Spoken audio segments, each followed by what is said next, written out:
Hello and welcome to Adventures in Venueland, an EAMC podcast.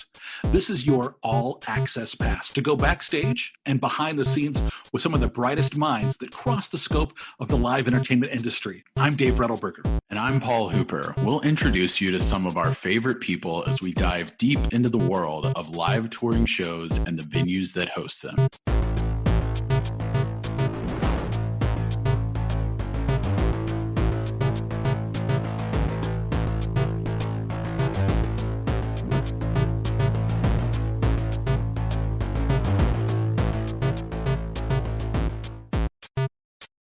Today's adventure takes us to Baltimore. We're going to talk with a true marketing legend. She's an Event and Arena Marketing Conference Geeky Award winner and for a lifetime of adventures in this industry. And I'm so excited to get to hear the stories of some of those today as we talk with the queen and the head guru of Edie Brown and Associates. Edie Brown, how are you today? I'm wonderful, thank you. And it's so nice to see your smiling faces. We appreciate the time for us. And Edie, we were just talking, you are still rocking things. You're still, doing a lot of stuff with Feld. You're still getting down in the mud at Monster Jam. You're still a busy woman. Well, I thought I retired a couple of years ago, but somehow Beth Carter, who's the regional PR for Feld, convinces me to keep working. And she's actually is a friend of our friend in Orlando. She's worked with him in the past with Kurt. Oh, nice.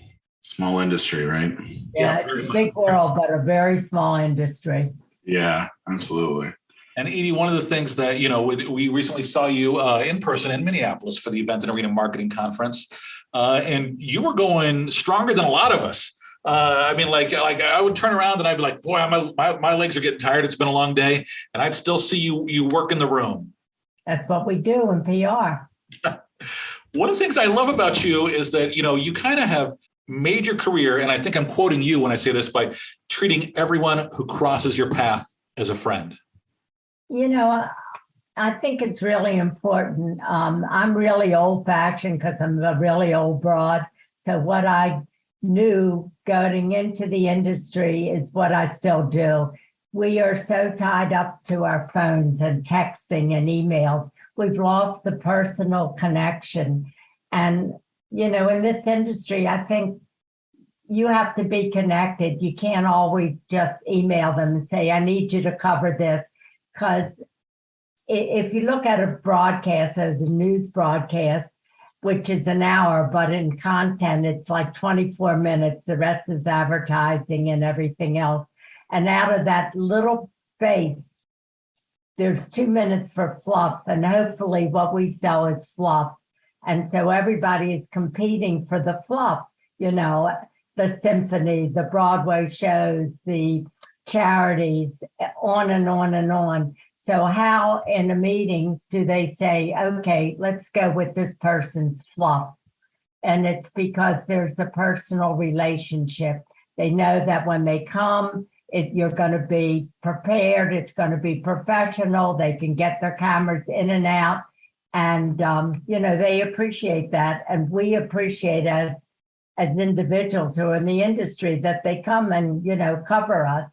But it takes work. It takes personal connection. And in Baltimore, I think we're lucky because a lot of our media folks have been here forever.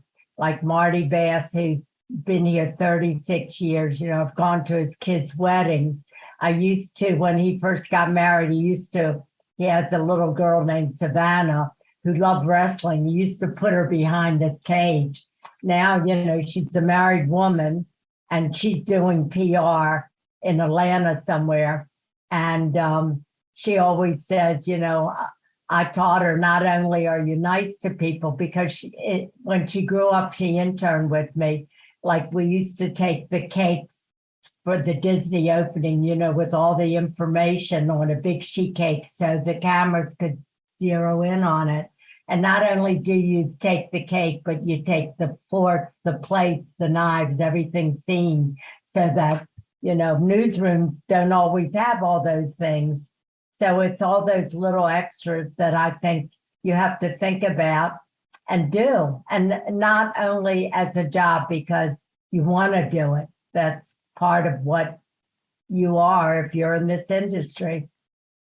That's a great point about all the little things. And that, I think, really separates people that are kind of doing something because they love it and are passionate about it and know it's the right thing to do, and people that are kind of there to just collect the check, like to be blunt, I think we've all run into people like that. We've either dealt with them on the other end of, different PR people we're working with, or people we've, seen over the years. And sometimes people are there. It's like, this is what I've been asked to do, so that's all I'm going to do.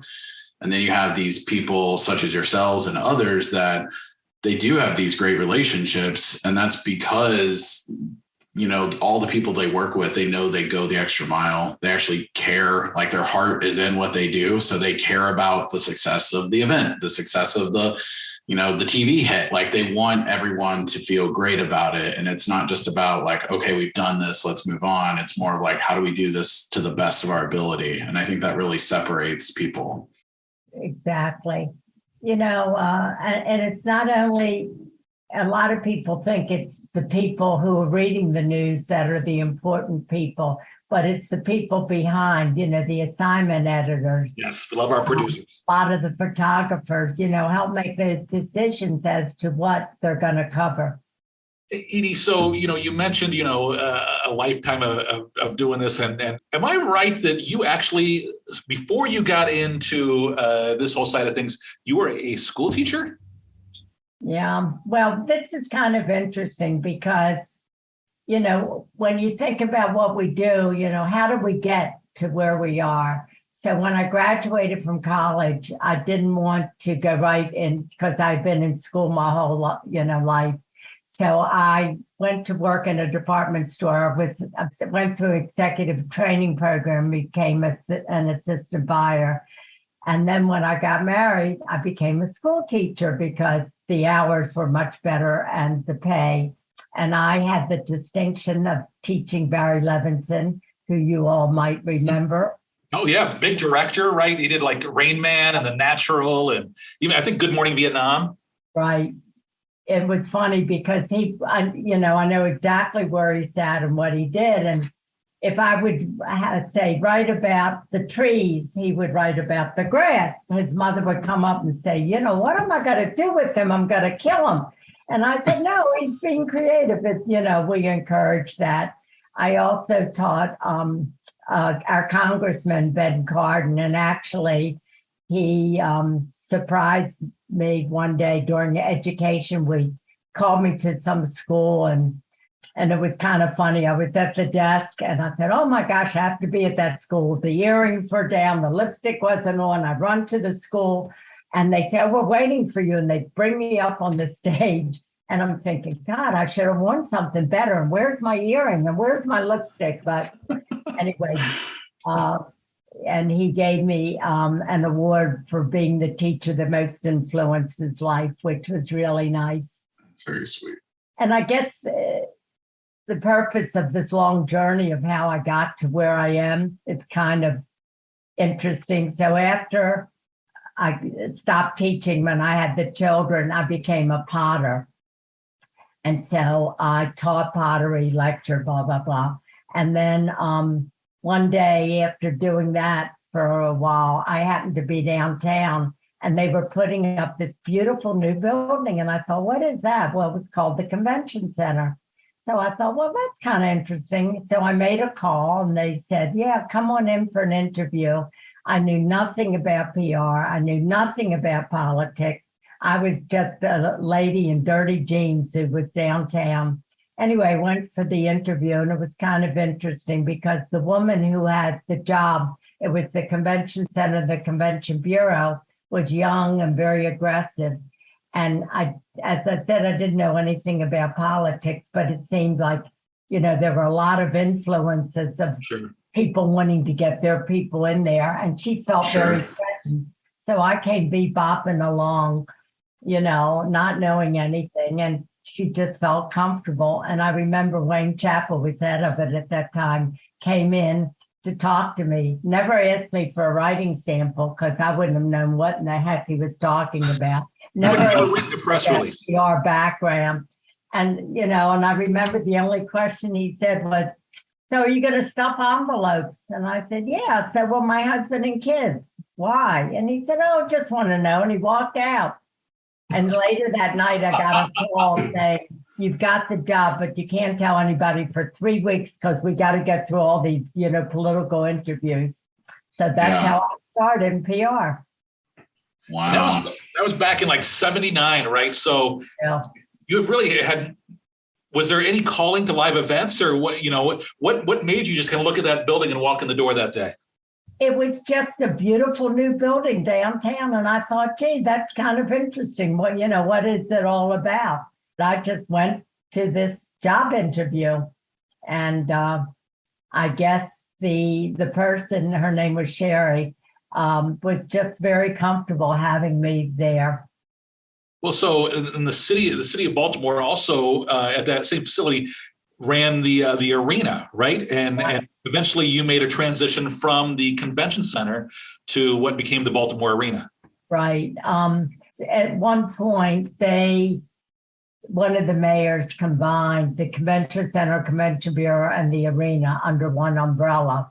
Well, the bureau couldn't operate under city restrictions with budgeting and, explaining how they were spending money. So they broke off, and then the convention center and the arena became one entity. And then they broke apart, and it just, although the convention center was new and shiny and wonderful, was getting a little boring having dinner with polyester meeting planners. And I thought, the old arena was kind of decrepit, but was kind of fun. So I moved up there. Yeah, you talked about, how beautiful the convention center was, but this arena was in trouble when you got there. And I bring this up because I know you helped turn it around, right? But it was just like this dark square of blackness. It's like 60 years old, and it had outlived its not usefulness because it was the only place you could have indoor events, but it was very antiquated in so many ways. And there were like no lights around the arena, right? And so you actually part of a team that kind of helped, turn things around and kind of revitalize that whole area. And they always had bad things to say about the arena. So I coined the phrase the fabulous Baltimore Arena. So then all, the people, even the sportscasters started when they would come down and say, oh, and it's fabulous. What are some of your kind of favorite memories from those first days? Like, I know you were at maybe the first EAMC in 1980, is that right? I mean, that's only like a year or two into that career. So I'm sure that was quite the experience. I know it was a much smaller conference, but you're meeting people who are kind of doing what you're doing for the first time that are elsewhere in the country. And I bet that was really memorable. It was, and it kind of started in a weird way. There were a couple of us who, had to talk to each other because we were sharing events, and so we said, gee, maybe we should get together. So that's how we started, just getting together. And again, there's nothing like face to face. So we're not having a meeting with 25 people that now belong all on Zoom, actually being there, seeing and having that energy is so important. Paulette mentioned, some of your favorite memories, but talk to us a little bit about those early days of marketing, and you mentioned stuffing envelopes, right? That probably sounds foreign to a lot of our listeners who don't even know how, actual mail works. Right. So everything's electronic these days. So talk to us about some of those early days and some of the things you loved about those times. Well, we had a mayor, William Donald Schaefer, who, the city was his baby, was his love. And he was a genius at pitting people against each other so he could pat them on the back and say, good job. And what was really interesting about it was because, and being in PR, you can't always just be isolated. You know, we became, as part of my PR responsibility, was being part of the city, part of the different events, the scope. So things that happened in the city were all part of what I had to do. We hosted, not the first, but one of the Miss USA. We hosted it for 2 years, pageants in Baltimore. You know, we did the papal visit when he came. And so part of the responsibility, I had to go and chair the PR committee for the papal visit for Miss USA. And they weren't always things held at the arena, but they were part of the fabric of what the arena stood for as part of the city scope. Yeah. The papal visit had to be really some very unique challenges there. Very. I mean, I'm going to bring up one instance only because you've told me this before and you're going to know the details of it. But wasn't there an event, and it may have been around when like Clinton became president or something? They had an event there at the arena and you escorted kind of some who's who of pop music at the time. and then you were in a photo, and me being a photographer, I of course geeked out a little bit about who you were saying, but you mentioned that Annie Leibovitz took this photo, right? So tell us kind of about that event and who all was there. I think that's such an incredible thing. Was the Bill Clinton when he was here? Well, actually, I just have to go back a little bit because one of the things we hosted at the convention center was the presidential debate. So I got to spend a day with Barbara Bush and Nancy Reagan. Nancy Reagan's lipstick never left her lips because she didn't even have a sip of water. She was always perfect. Barbara Bush was just a real down-to-earth curmudgeon. That was, the thing. Bill Clinton, let's see. Well, one of the things, he came to Baltimore. We had a basketball tournament, and as part of his national campaign, I got a call on a Saturday night, like 1 a.m. I had to be at the arena the next morning because Clinton was going to run in to give the award to the to the winning team. And anyway, I came down. It was like 6:30 in the morning and whatever. And, we had all these credentials and all these, what we could do, what we couldn't do. So we went out on the floor and Bill Clinton was here and the audience was there and they had the photographers behind barricades. Well, they couldn't take the shot. Why were they there? To take the shot of him giving the trophy. So the Secret Service wasn't really happy, but I pulled the barriers and I ran them, let them run and get their shot. And as Bill Clinton was walking out, he turned and he said to me, "That was a really smart thing, Edie. Thank you." And he remembered my name, but he was a genius at remembering names. That's awesome. And then was it for a presidential thing later where did you bring some musicians up into a suite? I'm trying to remember the exact story, but it was like Michael Jackson and Whitney. I'm messing up the story. I'm trying to remember. I thought you were going to ask me about my other friend, Dave. Oh, well, Dave to you, Dave Grohl to all the rest of us who look on fondly at him. But yeah, I mean, I'm glad you brought that up because we did, for anyone who attended the virtual conference, which was, not the same as the in-person, but in 2021, we kicked off the virtual conference in just about the most amazing way we could have, with all thanks to you and your relationship, but with Dave Grohl, obviously of Foo Fighters, Nirvana fame. And you have a relationship with the family and with him and attended the wedding. And it does seem like just one of the many amazing stories throughout your career, but do you want to tell us kind of about that and how it all came about and how you got to know them? Well, Dave actually married one of my best friend's daughters, and I didn't really know much about the Foo Fighters, except they had played the arena. I remember that, get them in, get them started, and get out of there before the traffic. And anyway, and my kids never knew that there was a second half to anything, because when intermission would come, I'd say, okay, let's leave before the crowd. When they were older, they said, Mom. But anyway, so Dave married Jordy, and he is such a down-to-earth, nice, intelligent human being. He's a genuine person. I don't, and this is going to sound bad, but when he gets up there and he shakes his head and screams, he has a beautiful voice. If you remember back to the Academy Awards a couple years ago, when they remember all the people that have passed, Dave sat on the stage with a guitar and sang.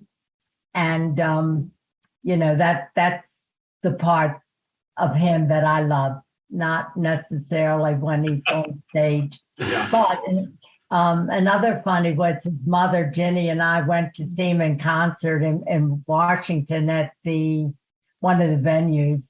And so we were standing there. Now all the young people see these two old ladies and they kind of give us distance around because they can't figure out what in the heck we're doing out there on the floor. Did you crowd surf that night, Edie? Did you? I was very tame, sort of. But he has 3 wonderful children. Violet has an incredible voice, and she's had her own little band. Fifi, the youngest one, has no interest in anything. She's the one that looks the most like his wife, Jordy. And, they have a very good marriage. They complement each other.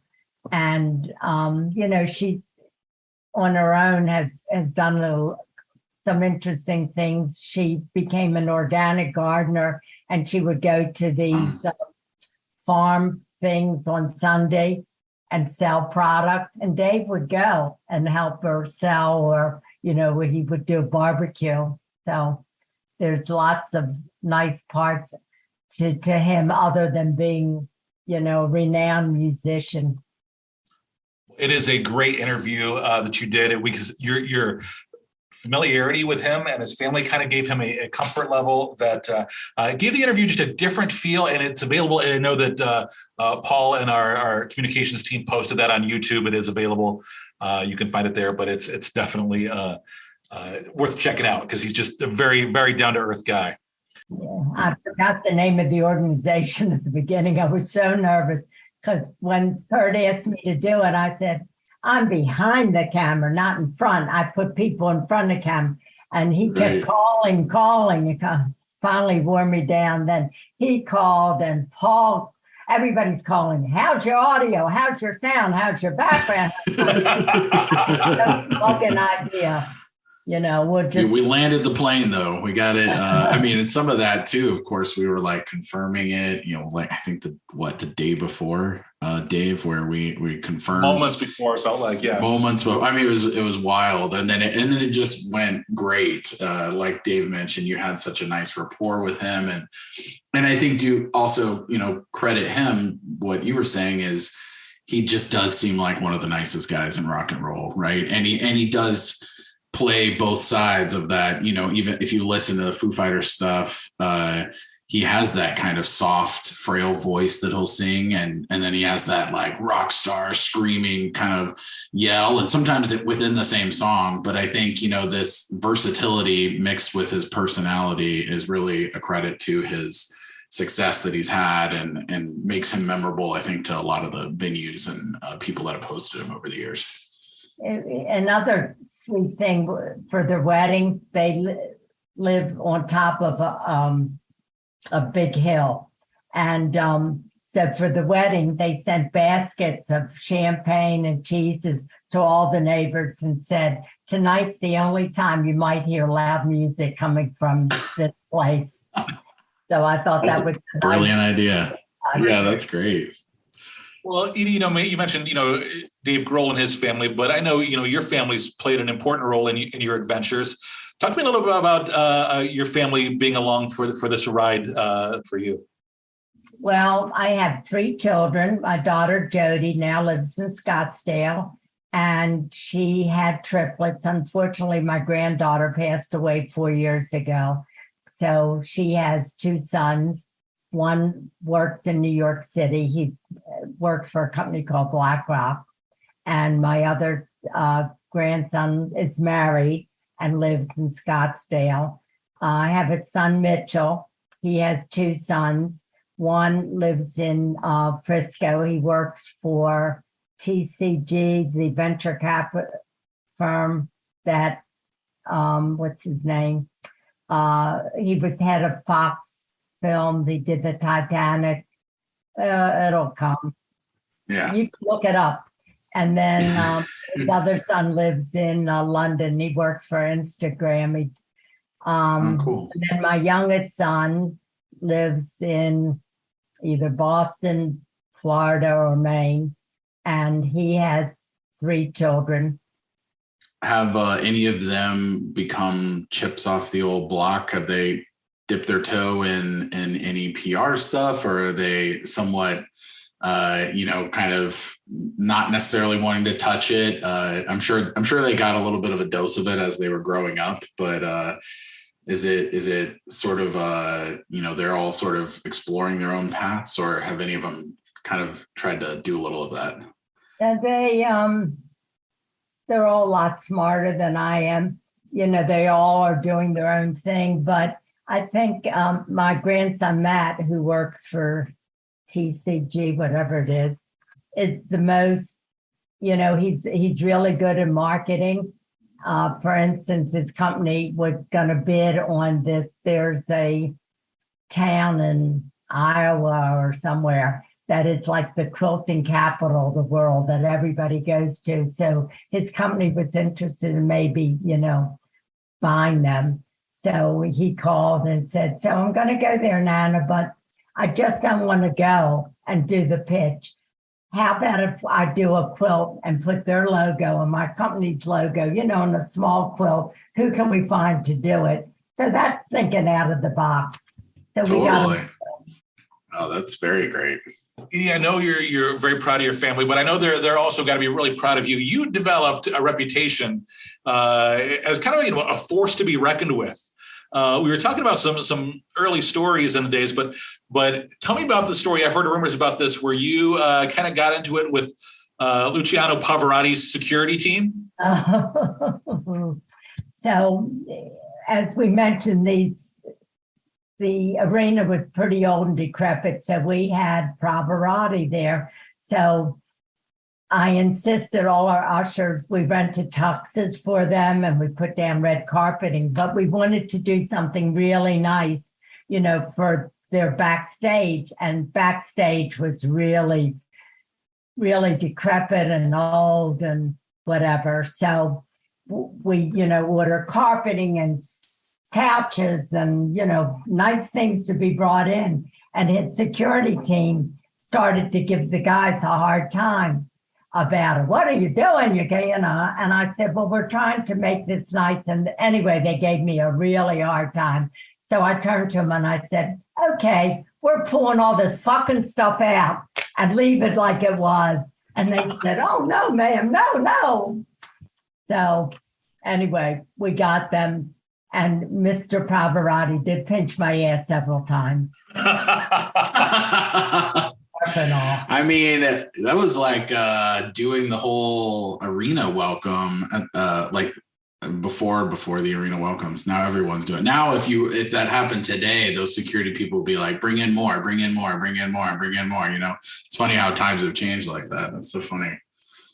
It's well, the industry has changed so much, and it's just remarkable what people like you and the people out there can do in a minute's notice. Look up anything. Nothing is sacred anymore, and we're never, far from our phone. It's always with us. Right.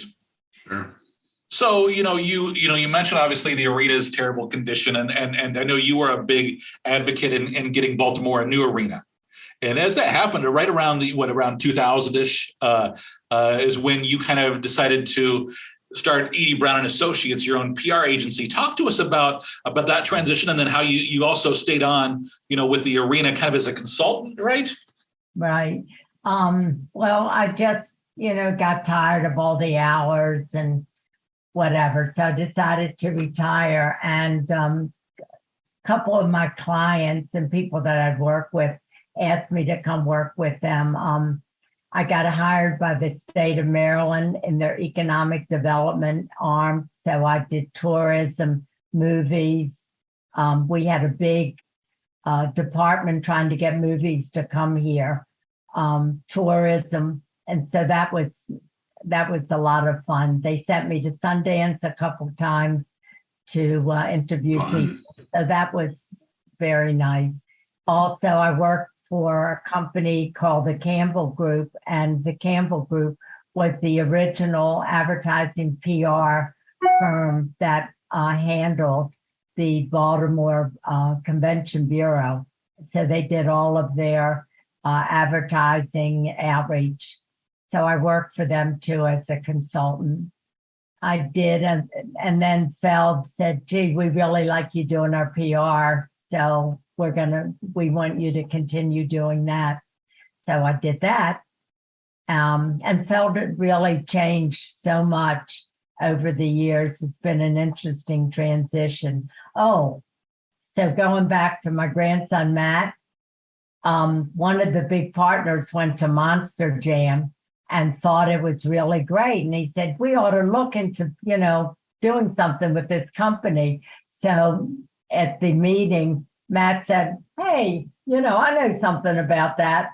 So he wrote a letter to Kenny Feld with pictures of him at the circus and all this. And anyway, Feld said that they want to stay private, but they would keep the company in mind if they ever decided that they wanted, outside capital. But I thought that was really, a good marketing on Matt's part. Absolutely. What is it about Baltimore that, you've been there for how long? Was it your whole life? Were you born there? What do you love about Baltimore? What's kind of kept you anchored there when I'm sure you had some opportunities to bounce around? Well, Baltimore's home. Actually, I was born in Germany. My parents fled Nazi Germany when I was 6 years old. And it was kind of interesting because my father had blonde hair and blue eyes. So as my parents took the train across to Holland to get a boat to come to the States, they never questioned my father because he didn't look Jewish, or either did my mother. So I would say, so yeah, Baltimore's been my home. My family was raised here. Everything I've known my whole life, I've wanted to stay here.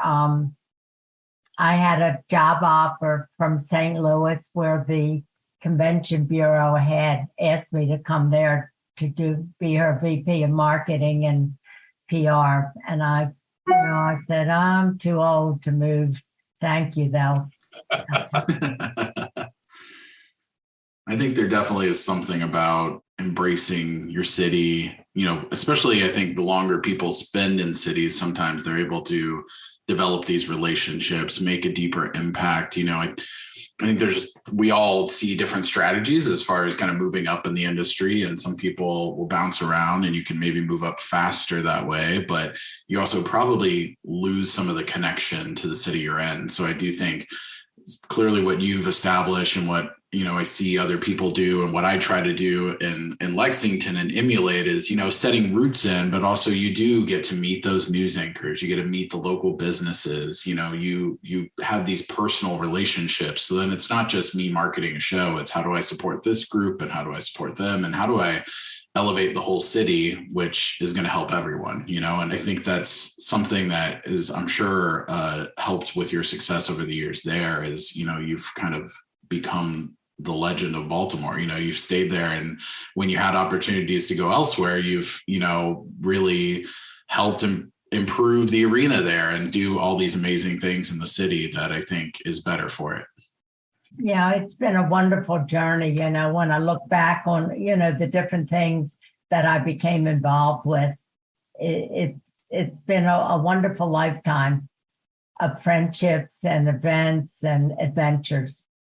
Well, hey, before we let you wrap things up here today, I want to visit one of my favorite quotes from you. When talking about PR, you say, you always have to be honest.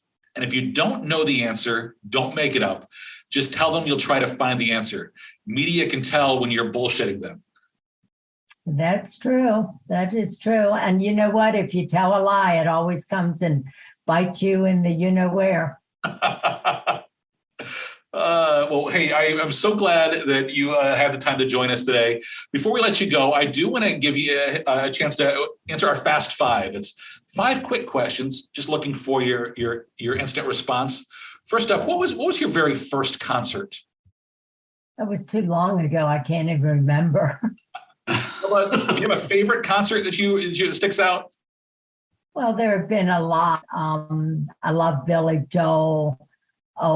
Barry Manilow, Elton John. I have to say Foo Fighters. Yes, there's been such a history, Prince, because we were just in Minneapolis. They're all really wonderful memories. What's your favorite vacation you've ever done? I think going to Paris. Is there one place you'd like to visit that you haven't been to yet? Some place that's on your bucket list? I had something on my bucket list. Can we just diverse a minute? Absolutely. Hawaii. And so going back in the history of friendships and things, there was the position of director of promotion and the arts for the city of Baltimore. And one of the mayors wanted me to take it over. But there was a young man there that did a good job. And I always felt that a job is a job, but friendship is more important. So I said to the mayor, no, Billy's doing a good job. He should stay there. So I never became a competitor. Fast forward, he did a remarkable job. When my husband passed away, Billy called and said, is Hawaii still on your bucket list? And I said, yeah, but I guess I'm going to scratch it off. He said, no, he said, we're taking you. So he and his partner took me to Hawaii. That's great. And I think it was because I was always there when he was poor, and I used to take him. He lived in a walk-up downtown, and I used to drive him home because he didn't have a car, and I never wanted to take his job from him. So he remembered that, and we have remained friends all these years. So Hawaii is now off my bucket list because I was there. Congratulations. What a great story. It's lovely. Last question. What is your theme song? So there's the Edie Brown TV show, and cameras follow you around and film your life. What would be the theme song that would play over the opening credits to the Edie Brown show? Oh my gosh. Well, I danced to Mandy, but that wouldn't be it.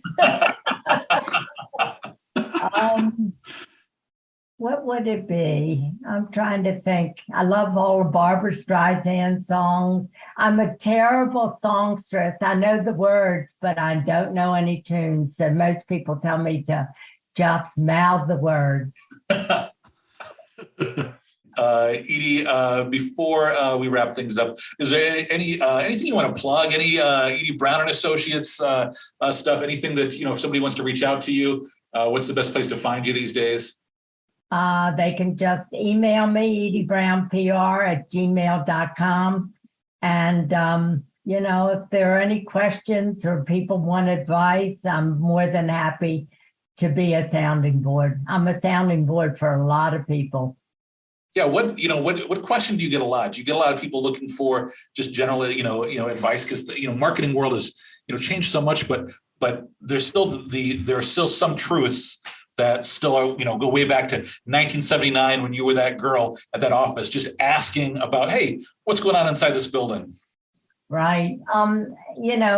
Just going back to what I said originally, I think the best advice I can give anybody in the industry, is be in touch, be personal. Don't just be an email away or a text away, face to face. I would take donuts into the morning and coffee for people because they can't get out, or, assignment editors are so busy. So, find out what they like to eat and go in and have lunch with them in the lunchroom. It's the personalization that I think that we've lost over the years. So to anybody that, is in the industry, be in touch, be personal. Great parting words of wisdom. Paul, anything else you want to touch on today?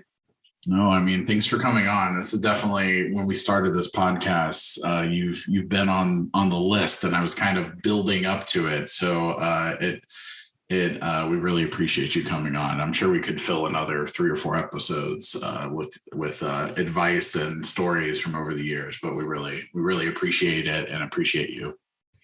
Oh, well, thank you for letting me be on. It isn't very often you get such old broads still working in this industry, but I'm coming to Seattle, hopefully. Hopefully we'll see you in Seattle in 2023 with the Event and Arena Marketing Conference, and hope everybody else can make it out there too, because Edie still parties like a rock star. And a big thanks to everybody for listening to Adventures in Venueland. Remember, you can subscribe and find more episodes wherever you listen to your favorite podcasts. We love your 5-star reviews so you can help others find us. Until the next adventure, I'm Dave Rettelberger. And I'm Paul Hooper. Thanks for listening, everyone. Thank you.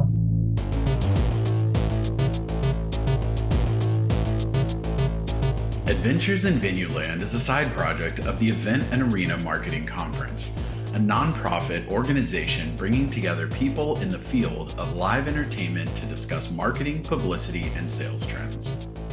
Find out more at eventarenamarketing.com. Audio editing and mixing by Camille Faulkner. Design and digital advertising by Megan Ebeck. Copywriting and publicity by Samantha Marker.